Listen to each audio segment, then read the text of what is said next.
In hindsight, making requests for the fans to either have me review Green Green or Ayane's High Kick was a big damn mistake since, well, I decided to review both of them anyways. I already reviewed that wretched Green Green, so therefore the next step is getting the bad taste out of my mouth with a semi-obscure OVA series entitled Ayane's High Kick.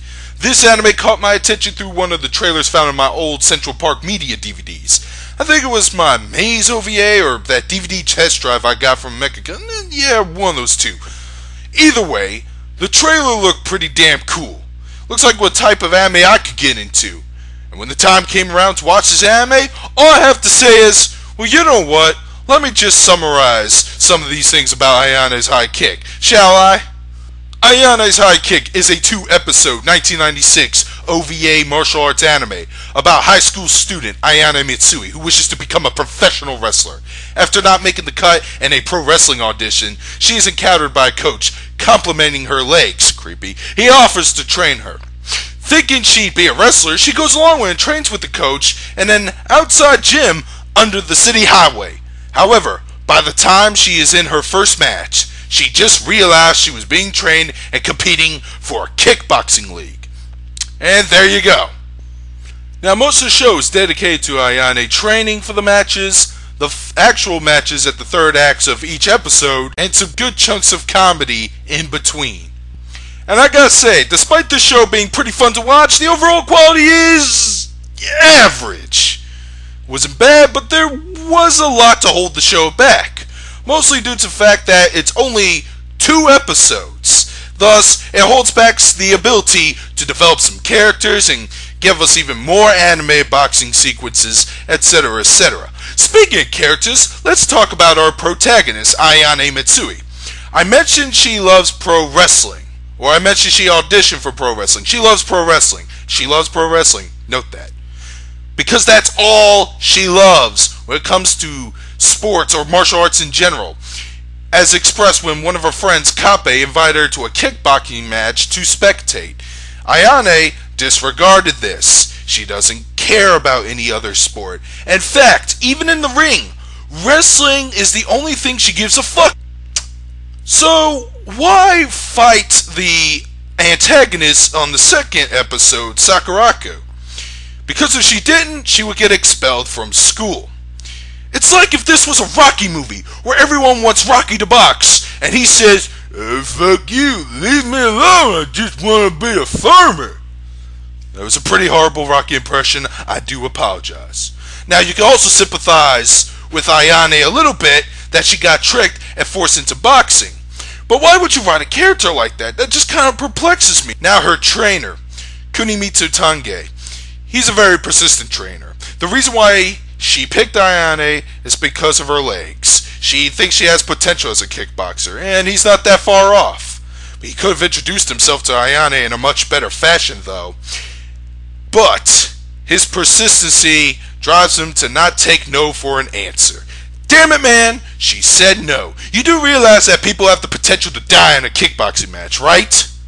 Now for Sakurako, the antagonist in the second episode, and she does get some top billing. She was on this DVD cover right here.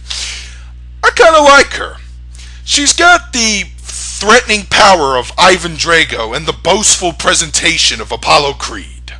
So that's the story and characters, or at least some of them. I didn't go into detail about Ayane's other friend, Kyoko, who's just your typical friend character that worries for Ayane. It's a bit unorthodox, I will admit, but it's not, it doesn't deduct any points in my entertainment value of watching this show. As for the art and animation in Ayane's High Kick, it has your typical 90s character designs, which I don't object to. I do like some of the designs. They look semi-cute, but they don't look too gritty because this is still trying to be a more fun and entertaining film than a dark and serious one. Now, I do like Ayane's boxing uniform with green tank top and the blue shorts. Makes her look really badass.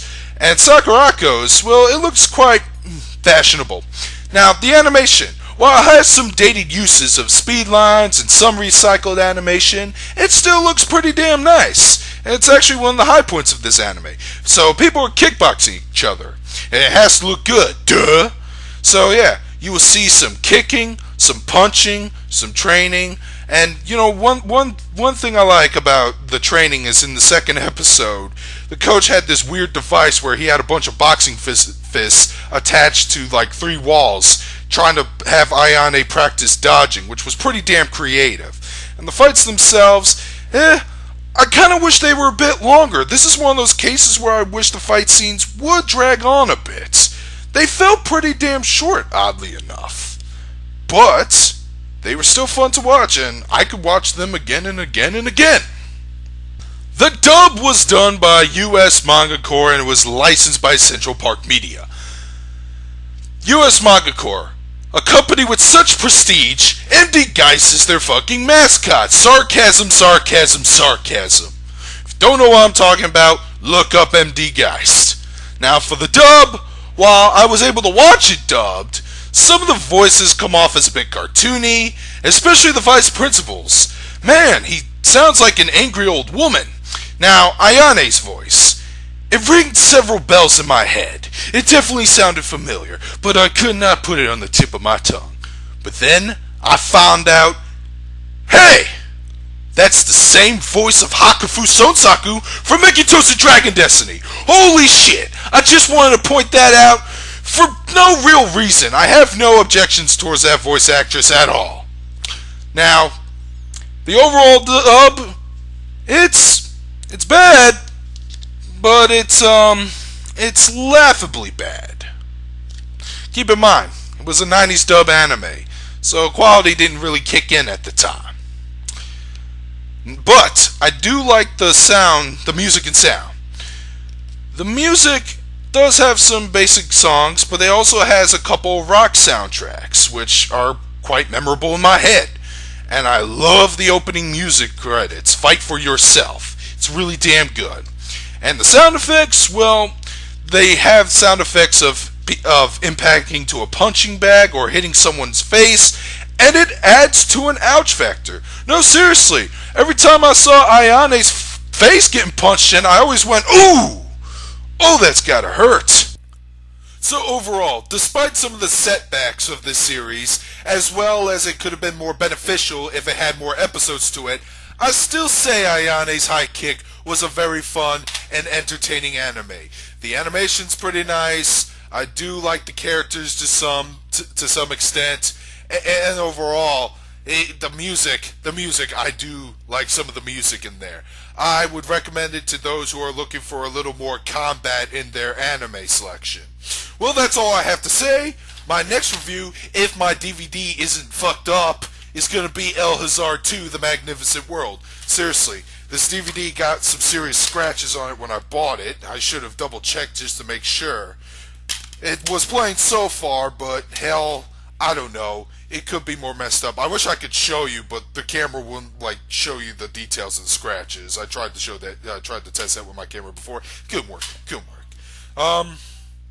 But if I can't make that review, I will make an apology video afterwards, cancel it, and then move on to my next my mystery review. Speaking of my mystery review, I'm going to talk a little about it. It's actually not one mystery review per se. It's actually 2 mystery reviews, and I'm going to give you 2 clues to each one of them. Why 2? Well, because Two-Face was my favorite fucking villain in Batman, that's why. Alright, in my first mystery review, it's actually a recent anime. It's between 1 to 2 years old. In my second mystery review, it's a retro anime. It was made sometime in the 80s. In my first mystery review, I've actually talked about this show in the past. You won't be able to see a video of that discussion on my channel. You probably have to look elsewhere. In my second mystery review, someone else talked about this anime for me. Someone else made a recommendation on it. Is it on a comment? Is it on a video? I don't know. You're going to have to find out. But you are allowed to at least make one guess on each of the mystery reviews in the comment section. And maybe you'll get it right, maybe you'll get it wrong. If you get it right, I will acknowledge it, and by the time those reviews come. Well, that's all I gotta say for now. Gotta get started watching this. Hopefully El Hazard 2 is just as good as the OVA series. If not, I'm gonna be pretty fucking disappointed. Well, with all that said, this is Darkscream 217 signing out.